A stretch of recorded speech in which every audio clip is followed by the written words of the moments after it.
નવા વિડીયોમાં। તો સૌ પહેલાં તો બધાની જય સોમનાથ, જય શ્રી કૃષ્ણની જય માતાજી। કેમ છો બધા? તો આજે આપણે મૈસૂર પાક બનાવવાના છીએ। તો મૈસૂર પાક આપણે કેવી રીતે બનાવીશું, પરફેક્ટ માપ સાથે આપણે મૈસૂર પાક બનાવવાની છીએ, જે આપણે ફરસાણની દુકાન જેવો જ આપણે મૈસૂર પાક બનાવવાના છીએ। તો તમે વિડીયોને સ્કીપ કર્યા વગર એન્ડ સુધી જરૂરથી જોજો, અને મારી ચેનલને હજુ સુધી સબસ્ક્રાઈબ ન કરી હોય તો સબસ્ક્રાઈબ કરી લેજો। બાજુમાં રહેલા બેલ આઇકોનને જરૂરથી ઓન કરજો, જેથી વિડીયોની નવી નોટિફિકેશન તમારા સુધી જલ્દીથી પહોંચતી રહે। તો ચાલો આપણે મૈસૂર પાક બનાવવાની શરૂઆત।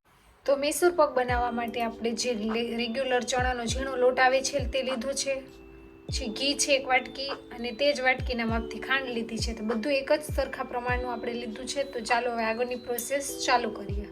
તો સૌ પ્રથમ તો આપણે લોટને ચાળી લઈશું, કારણ કે તેમાં કોઈ ગાંઠા કે ગાંગડી ન રહે।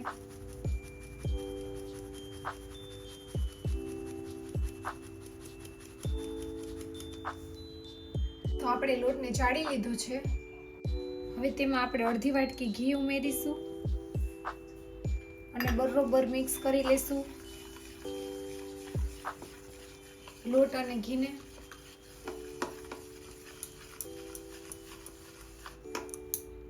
આપણે લમ્સ ન રહે તે રીતે બધું મિક્સ કરી લેવાનું છે ઘીની સાથે લોટને। એકદમ સ્મૂથ બેટર તૈયાર કરવાનું છે કે તેમાં ગાંગડી રહે નહીં। તમે જોઈ શકો છો એકદમ સ્મૂથ બેટર તૈયાર થઈ ગયું છે। તો ચાલો હવે આપણે આગળની પ્રોસેસ સ્ટાર્ટ કરીએ। એક જાડા તળિયાવાળી પેન લેશું, તેમાં 1 વાટકી ખાંડ ઉમેરીશું, તેમાં આપણે અડધી વાટકી પાણી ઉમેરીશું, ખાંડ ડૂબે એટલું। ખાંડને ઓગાળી લેશું। આપણે એક તારની ચાસણી તૈયાર કરવાની છે, તે માટે આપણે કન્ટિન્યુ હલાવતા રહેશું। તો ચાસણી ઓલમોસ્ટ તૈયાર થવા આવી છે, આપણે ચેક કરી લઈએ એક તાર બને છે કે નહીં। તમે જોઈ શકો છો આપણી એક તારની ચાસણી તૈયાર છે। આપણે થોડું થોડું કરી અને બેટર ચાસણીમાં ઉમેરવાનું છે।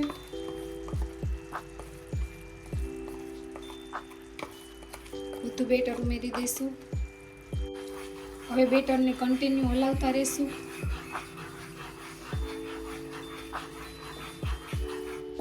આપણે આવી રીતે પરફેક્ટ માપથી બનાવશું તો મૈસૂર પાક સરસ બનશે।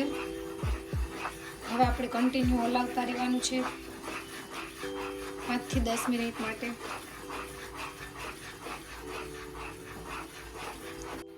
આપણે ગરમ કરેલું ઘી છે તે થોડું ઉમેરીશું। આપણે થોડું થોડું કરી અને બધું ઘી એડ કરતા જવાનું છે અને હલાવતા જવાનું છે।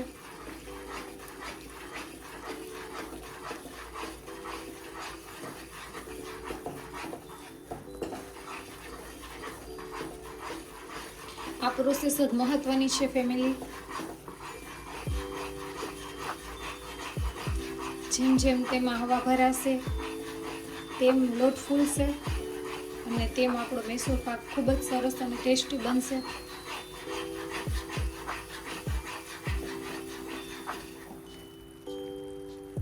થોડું ઘી ઉમેરી દઈશું।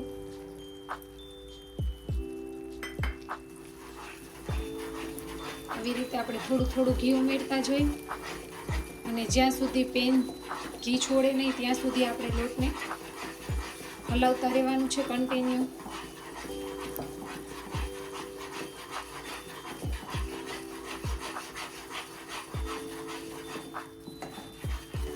ઘી ઓબ્ઝર્વ થઈ જાય એટલે ફરીથી આપણે પાછું ઘી ઉમેરીશું અને કન્ટિન્યુ હલાવતા રહીશું।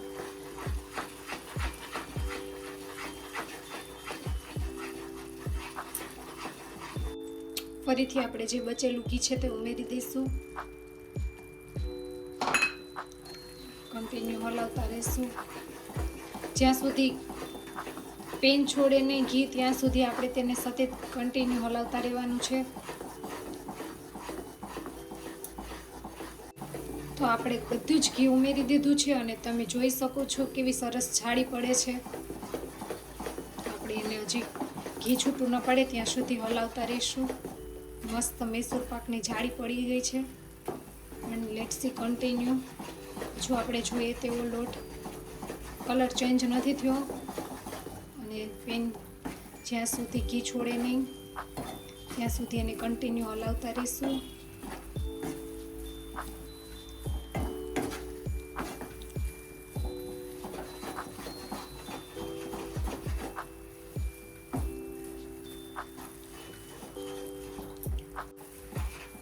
તો હવે આપણે એક થાળીને કે ડીશને આપણે ઘીથી ગ્રીસ કરી લેશું. તમે જોઈ શકો છો મેં ડીશને ગ્રીસ કરી લીધી છે.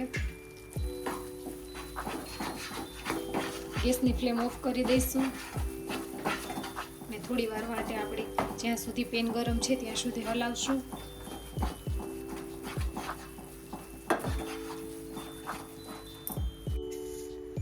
હવે આપણે ડીશમાં જે મૈસૂર પાક બનાવ્યો છે તેને ઉમેરી દઈશું અને બધી બાજુ ફેલાવી દઈશું.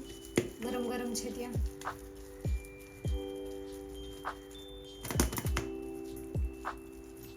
તેને સેટ કરી લઈશું બરાબર. તો તમે જોઈ શકો છો મસ્ત જાળીદાર મૈસૂર પાક તૈયાર થઈ ગયો છે. તેને આપણે થોડી વાર માટે ઠંડો થવા દઈશું, પછી કટ કરીશું. તો 5 મિનિટ જેવો સમય થઈ ગયો છે અને મૈસૂર પાક થોડો ઠંડો થઈ ગયો છે. તો આપણે કટ લગાવી દઈએ.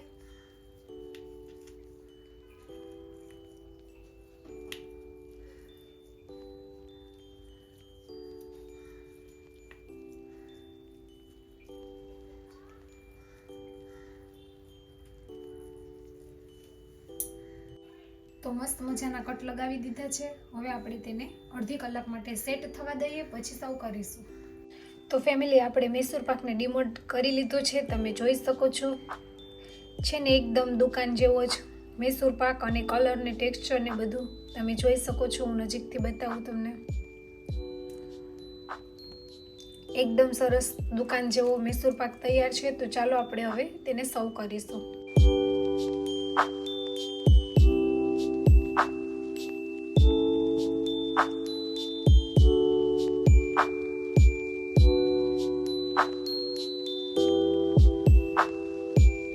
ફેમિલી, આજની રેસીપી તમને કેવી લાગી તે કોમેન્ટ કરીને જણાવજો અને મૈસૂર પાક તમે કેવી રીતે બનાવો છો તે પણ કોમેન્ટ કરીને જણાવજો.